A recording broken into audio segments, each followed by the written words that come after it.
What's going on, guys? It's Steve. Listen here and listen here closely. Last night was a very, very unique game. Last night, for the first time, all three, pretty much all four, Warrior players were clicking on all cylinders. Now, LeBron James had a really, really good first half, but a really lackluster second half. In the fourth quarter, LeBron James only took, I believe, 1 or 2 shots. That is absolutely, positively unexcusable. There's no reason why LeBron James should only be taking 2 shots in the fourth quarter of Game 2 in the NBA Finals, especially when you're down by 20. For the first time, Klay Thompson, Stephen Curry, Kevin Durant, and Draymond Green were clicking on all cylinders. Now, it was a pretty good game at first. Okay, the Warriors were up by like 16 in the first half. The Cavs were coming back. You know, they brought it down to like a 6-7 point lead. Okay, Kevin Love started off 6 for 6 from the field. He was playing extremely well. LeBron was playing aggressive from the get-go. I loved to see that from LeBron last night. He was playing absolutely aggressive, just going at everyone and anyone in his way. Driving to the basket, attacking Kevin Durant. Driving to the basket, attacking Klay Thompson. Driving to the basket, getting Draymond Green in foul trouble. So much foul trouble that he had 3 fouls. And once he acquired that third foul around less than that, right around before the first half was ending, right around the end of the second quarter, Draymond Green had to get benched so that he wouldn't get the 4th foul. And that's when the Cavaliers should have capitalized. However, Kyrie Irving did not play well for somehow, some way. Klay Thompson, he just exploded. Now, that explosion by Kevin Durant, Stephen Curry, and Klay Thompson in the second half was something that I have never seen before. Stephen Curry gets a long rebound, isolates on LeBron, drives to the basket, he pulls it back out, he does it in and out, a basic move. He gets LeBron and he blows by LeBron. Kevin Love doesn't help. Kevin Love should have stepped in front of Stephen Curry. He didn't want to draw the foul, but you still should have stepped in front of him. Okay, and in the first half, Curry was playing terrible. He had like 6 turnovers. Okay, he was shooting poorly from the field. He played terrible in the first half. But those free throws, he was like, what, 12 for 12 from the free throw line? It's like all-time great right there. It was ridiculous. Okay, it was absolutely, positively ridiculous. It was crazy, you know, like the Warriors, if they continue to play like this, the Cavaliers stand no chance. The only way the Cavaliers stand a chance is if all 3 of their big 3 are clicking, their bench is clicking, but it's not just that. It's LeBron needs to come out and he has to drop 40. The bench was pretty much terrible. Iman Shumpert, he played well. I like the way Iman Shumpert played last night, but he has to understand his role.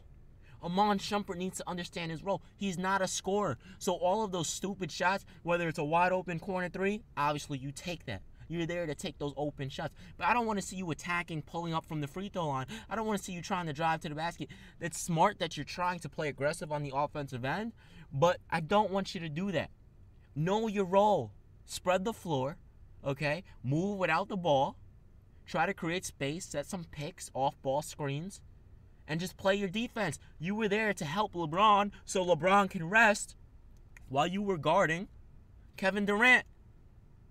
That's what you're there for. You're not there to score 20 points. Too many shots and too many misses by Iman Shumpert. I did not like that. I love the aggressiveness, but you should have used that more on the defensive end. Still played a pretty solid game. He's like the only bench player that actually played pretty solid that game. So yeah, the bench really just needs to step it up. They need to understand their role. Darren Williams needs to really step up and do what he did. I know he's not a superstar anymore, but still, he needs to be that leader for the bench. He needs to be the scorer for the bench. J.R. Smith needs to play better. Kyrie Irving needs to play better. LeBron James, I don't know. Look, that first half was impressive. When I saw the first few minutes of the game, the Cavaliers jumped out to it was like a 7-point lead in the first few minutes of the first quarter because Kevin Love was like 6 for 6 and LeBron was attacking the basket. And I was like, okay, if LeBron and Kevin Love can keep playing like this and LeBron keeps playing aggressive, the Warriors, they're going to lose this game. You know, I honestly thought that. I was like, if LeBron and Kevin Love continue to play like this, especially LeBron, the Warriors are going to lose this game because the way LeBron was attacking the rim. And I loved it, and it was perfect. And you notice they were up, or even when the Warriors started to pick it up, they were still close in the game when LeBron was attacking. But then the second half came, LeBron just absolutely disappears, and now what? You know, he's absolutely irrelevant. The team got destroyed. Klay Thompson, first of all, Kyrie Irving goes for a steal. It wasn't a bad attempt because I honestly thought he was going to get that ball. You know, he probably missed it by milliseconds. Honestly, that's millimeters. You know, it's crazy. That's how close he was to taking the basketball. So it's not a bad attempt, but you have to understand the consequences of that attempt. And Klay Thompson, although he was like 5 feet beyond the three-point line, probably around the 28-foot mark, he's still Klay Thompson. He's still the Splash Brother. He is going to make it rain. Okay? So that's what happened. He hit that deep three. Okay, Stephen Curry comes. Actually, I think Kevin Durant came next and hit a three. Stephen Curry pulls up from 30, knocks down a three. Okay, and then Stephen Curry does that ISO move on LeBron. Timeout Cavs, and guess what? The game's pretty much over. LeBron literally took, I think, only 2 shots in the fourth quarter. That is unexcusable. Absolutely unexcusable. He is literally giving these MJ stands, you know, fuel to say, look, you'll never be as good as MJ. That's literally what he's doing. It's sad. It's really sad. It's crazy, actually. It's bananas. You know, the Cleveland Cavaliers should have won that game.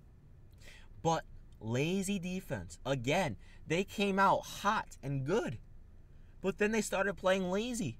You know, LeBron James, first of all, he turns the ball over, and the Cavaliers turned it over by letting the ball go out of bounds. So the play stops, and the Warriors have to inbound it. It's not like they're on a fast break. But LeBron's too busy crying to the referees that the Warriors go on a fast break, and they get an easy... Who dunked it? I don't remember. Klay Thompson. And Klay Thompson gets an easy dunk. And in my mind, I'm like, what the hell is LeBron James doing? We're talking about a 4-time MVP, a 3-time Finals MVP, a 3-time champion, someone that's the greatest player of all time in 50% of people's opinions, and in the other 50%, Michael Jordan is. But either way, he's top 2. We're talking about this player yelling at the refs, crying to the refs, and allowing Klay Thompson to get a wide open dunk on the other end of the court. Are you kidding me? Stuff like that makes people say he will never be Michael Jordan. I should have said stuff like that makes people say he will never be MJ. Rhyming accidentally. Chris Smooth. I used to watch Chris. I don't watch him anymore as much, but I used to watch him when he was like Call of Duty, like 2010, 2011. That's way before a lot of you guys' time. You guys are probably too young for that. But anyway, listen, man. LeBron had... Mike Breen said this, and I was questioning him. He said, LeBron, another great game. Now, it was great pretty much only for the first half, because if you look at the stats, he pretty much had a triple-double in the first half. I said pretty much. I know Stephen Curry finished with one, and so did LeBron. It was the first time in NBA Finals history that 2 players from opposing teams finished with a triple-double. But LeBron, he pretty much had a triple-double in the first half, almost, right? So the ending of the game, he finishes with a few more rebounds and a few more assists and a few more points. And there's no reason behind LeBron only. There's no reason behind LeBron James only shooting 2 times in the fourth quarter. I know people are going to say, Steve, now you're going hard on LeBron when all season you're praising him. Yes, I'm going hard on LeBron. I told you guys this before. I'm always hard on LeBron because I know he's the greatest ever. It's just sometimes this man plays like he is afraid of the basketball. It blows my mind because sometimes he plays like he's afraid of the basketball. How can you be afraid of the ball when you're LeBron James? You know, like, you're supposed to be the greatest player of all time. And then you do this in the second half? There's no excuse for that. Absolutely no excuse for something like that to happen. It's really, really pathetic that happened last night. The Cavaliers could have and should have won that game, but they all played lazy. Kyrie had a lackluster game, okay? Kevin Love played well, again, for most of the game. LeBron played well in the first half, but in the second half, he disappeared. Kevin Durant, was just dominating. Stephen Curry was dominating. Klay Thompson was dominating. So there's literally no room for error when it comes to beating the Golden State Warriors. There's no room for error. There really isn't. Okay? And I'll tell you guys this right now. If LeBron James and the Cleveland Cavaliers lose this series, not in 7 games, not in 6 games, but if they lose this series in 4 or 5 games in an absolute embarrassment, I'm letting you guys know right now, LeBron James is going to tell Carmelo Anthony to come join the Cleveland Cavaliers. I'm telling you guys this right now.